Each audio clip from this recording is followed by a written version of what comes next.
খুবই চমৎকার। কারণ হলো, আমরা বাংলায় একটা কথা বলি, হাতি মরলেও লাখ বাঁচলেও লাখ। ইমানদার অবস্থা হলো সেরকম। নবীজি বলেছেন, ইন আসাবাহু খায়রুন, ইমানদারের যদি কোনো ভালো কিছু অর্জিত হয়, শাকারা, সে আল্লাহকে থ্যাঙ্কস জানায়, শুকরিয়া জানায়, ফলে সে আল্লাহর কাছে রিওয়ার্ড পায়। আবার কেউ পুরস্কার পেল না, তার যে লক্ষ্য ছিল সেটি তিনি পূরণ করতে পারলেন না, তিনি সবারা ধৈর্য ধারণ করে, তো এর ফলে আল্লাহ তাআলার কাছ থেকে বিনিময় পায়। অতএব ইমানদারের হারাবার কিছু নেই। যারা পুরস্কার জিতেছে তারা যেমন আল্লাহর কাছ থেকে সব আশা করতে পারে, আর যারা পুরস্কার জিততে পারেনি, ইমানদার যেহেতু আসল টার্গেট তার আল্লাহর কাছ থেকে পাওয়া, সো তারাও ইনশাআল্লাহ বিদিল্লাহ গেইনার এবং ভালো কিছু পেয়েছে। আমি দোয়া করি আমাদের এই সমস্ত কলিজার টুকরার সন্তানগুলোকে আমাদেরকে আল্লাহ তাআলা নয়ন জোড়ানোর সন্তান পাওয়ার তৌফিক দান করুন। সময় তো শুধুই, আমরা রমজানের পড়ন্ত বিকেলে এখানে একত্রিত হয়ে আছি এবং আমি দেখতে পাচ্ছি ইফতার সার্ভ করা হয়ে গেছে বেশিরভাগ টেবিলগুলোতে। এই যে ইফতার সামনে নিয়ে আমরা বসে আছি, আমরা সবাই তো ক্ষুধার্ত, তাই না? ইফতার সামনে সাজানো আছে, অপরদিকে আমাদের পেটে ক্ষুধা আছে, খাবারও সামনে আছে, আমাদের নিডও আছে, বাট আমরা কেউ খাচ্ছি না। আমরা অপেক্ষা করছি সূর্য ডোবা। কেন এই অপেক্ষা? কারণ আল্লাহ তাআলা আমাদেরকে এখন এই খাবারটা গ্রহণ করার জন্য পারমিশন দেননি। আল্লাহ বলেছেন, আতিমুস সিয়ামা ইলাল লাইল, তোমরা সূর্য ডোবা পর্যন্ত তোমাদের সিয়ামকে, রোজাকে তোমরা কন্টিনিউ করো। এই যে খাবার সামনে আছে, আমার নিডও আছে, বাট আমি আল্লাহর নির্দেশের অপেক্ষা করছি, এটাই কিন্তু রোজা, এটাই হলো সিয়াম। সিয়াম বা সম, এই শব্দের অর্থ হলো মূলত বিরত থাকা, নিজেকে নিয়ন্ত্রণ করা।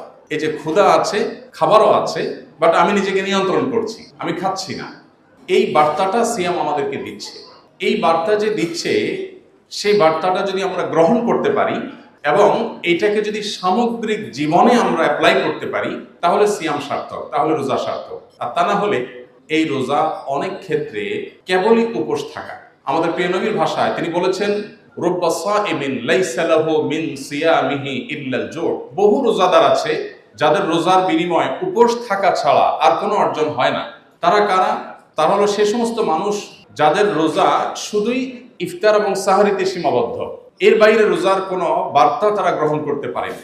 সম্মানিত উপস্থিতি, আমাদের এই সিয়াম বিরত থাকার এই যে কসরত আমরা করছি, এই যে চেষ্টা আমরা চালাচ্ছি, এই যে ট্রেনিং আমরা নিচ্ছি, এটা মূলত আমাদের সামগ্রিক জীবনে অসংখ্যবার আমাদের জীবনে এরকম সিদ্ধান্ত গ্রহণ করবার সময় আসবে বা আসে, যখন আমি আমার নিজেকে নিয়ন্ত্রণ করবার প্রয়োজন হয় আল্লাহর আদেশ এবং নিষেধ দ্বারা।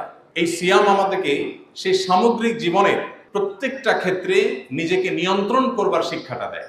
কিন্তু দুর্ভাগ্যজনক বাস্তবতা হলো, আমরা বেশিরভাগ মানুষই আমরা ইফতার এবং সাহারি করি এবং গতানুগতিক রোজা রাখি, কিন্তু এই রোজা আমাকে সামগ্রিক জীবনে আল্লাহর আদেশ নিষেধ অনুযায়ী পরিচালিত করে না, আমাকে নিয়ন্ত্রণ করে না, এবং এর কারণে আমাদের রোজাটা অর্থবহ হয়ে ওঠে না। ভারত মহাদেশের একজন মনীষী ছিলেন, একজন ইতিহাসবিদ এবং একজন স্কলার ছিলেন, সৈয়দ আবুল হাসান আলী আন-নাদভী। মুসলিম বিশ্বের নোবেল খ্যাত কিং ফয়সাল অ্যাওয়ার্ড প্রাপ্ত ভারতবর্ষের 2-3 জন মনীষীর একজন।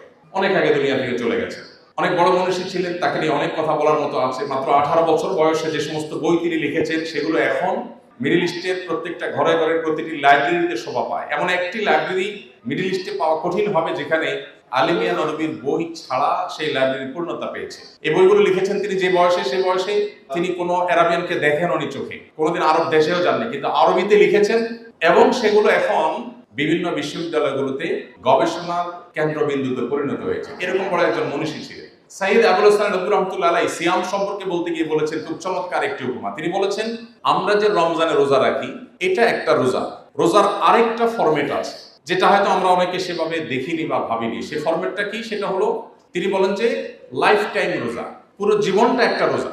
এটা হলো 12, 14, 16 ঘন্টার রোজা, আর ওইটা হলো 50, 60 বা 70 বছরের রোজা। রমজানের রোজা শুরু হয় ভোরে, যখন শোভে সাদিক হয় তখন। জীবনের রোজা শুরু হয় যখন বায়োলজিক্যালি বা শরীয়ত দৃষ্টিকোণ থেকে একটু মানুষ প্রাপ্তবয়স্ক হয় তখন, অর্থাৎ বালেগ যখন হয়। রমজানের রোজা পরিসমাপ্ত হয় সূর্য যখন ডুবে যায়। জীবনের রোজা পরিসমাপ্ত হয় জীবনের রোজা যখন ডুবে যায় তখন। রমজানের রোজা কিছু জিনিস আমাদের জন্য রেস্ট্রিক্টেড, জীবনের রোজায় বহু জিনিস আমাদের জন্য রেস্ট্রিক্টেড। রমজানের রোজা ভেঙে গেলে আমরা সেটা কাজা রাখতে হয়, জীবনের রোজা ভেঙে গেলে আল্লাহর কাছে তওবা করে আবার সেটা কন্টিনিউ করতে হয়। তিনি অত্যন্ত চমৎকার ভাবে উদাহরণ দিয়েছেন, এই 12-14 ঘন্টা আমাদেরকে না খাইয়ে উপোস রেখে আল্লাহর কোনো ঠেকা পড়েনি। আল্লাহ চান তার বান্দা পরিপূর্ণ হয়ে উঠুক, আল্লাহ চান তার বান্দা আত্মনিয়ন্ত্রণ করতে শিখুক, আল্লাহ চান তার বান্দা তার বন্দিগিকে চূড়ান্ত লেভেল পর্যন্ত নিতে শিখুক। রমজানের এই চমৎকার দৃশ্য ইফতারের আগে যেটির অবতারণা হয়, ঠিক আমরা এখন যে মুহূর্তের সামনে আছি এই মুহূর্তকে আপনি চিন্তা করুন যে সব ধরনের খাবার আছে, সবচেয়ে খারাপ মানুষটা যে মিথ্যা প্রতারণা ছাড়া কথাই বলতে পারে না, সবার সাথে মিথ্যা প্রতারণা করে, পারলে বউয়ের সাথেও করে, পারলে নিজের সাথেও করে, এরকম ক্যারেক্টারের মানুষও যদি হয় আপনি দেখবেন রোজা রেখে সে কিন্তু 2 নম্বর এটা করে না। কি বলেন, এমন কোন রোজাদার কি আছে যে ক্ষুধা লাগছে সে রুমে দরজা লক করে ফ্রিজ থেকে খাবার নিয়ে খেয়ে নিচ্ছে, আবার মুখটা মুছে বাইর হয়ে গেছে? এরকম কোন রোজাদার আছে? নাই। কারণ হলো এই রোজাদার জানে যে আল্লাহ তাআলা দেখছেন। এই যে আমাদের সবার সামনে খাবার আছে, আমরা কেউ খাচ্ছি না। সারা দেশে এখন লক্ষ লক্ষ কোটি মানুষ ইফতার সামনে নিয়ে প্রস্তুত হচ্ছেন বসার জন্য এবং সূর্য ডোবার আগ পর্যন্ত বসে থাকবে। এর মধ্যে বহু ঘুষখোর, বহু টিনচোর, বহু গমচোর, বহু খারাপ মানুষ, বহু 2 নম্বর মানুষ, এরা সবাই কিন্তু এই জায়গায় এসে একাকার যে না আমরা কেউ এখন খাবো না, কারণ আল্লাহর নির্দেশ নাই। তো যে আল্লাহর নির্দেশের জন্য কোটি কোটি মানুষ আমরা অপেক্ষমান আছি, সূর্য ডোবার আগ পর্যন্ত খাচ্ছি না, আমার নিড আছে, সুযোগও আছে, বাট আমি খাচ্ছি না, এই আল্লাহ তো আমাকে নিষেধ করেছেন অন্য সব অন্যায় কাজগুলো থেকে বিরত থাকতে। আমি যদি আমার সামগ্রিক জীবনের যে রোজা, সেই রোজাতে এই রোজার প্রভাব, এর প্রতিফলন, এর প্রভাব যদি আমি ঘটাতে না পারি, এর বাস্তবায়ন যদি আমি ঘটাতে না পারি, তাহলে এই ব্যক্তি সম্পর্কে নবীজি বলেছেন বহু রোজাদার আছে যে রোজা তাদের উপোস থাকা ছাড়া আর কোনো কাজে আসে না। সময় তো শুধু আল্লাহ তাআলা বলেছেন কুতিবা আলাইকুমুস সিয়ামু কামা কুতিবা আলাল লাযিনা মিন ক্বাবলিকুম লাআল্লাকুম তাত্তাকুন। তোমাদের জন্য সিয়াম, রোজা ফরজ করা হয়েছে, তোমাদের পূর্ববর্তীদের উপর ফরজ করা হয়েছে। কেন? রোজার উদ্দেশ্য কি?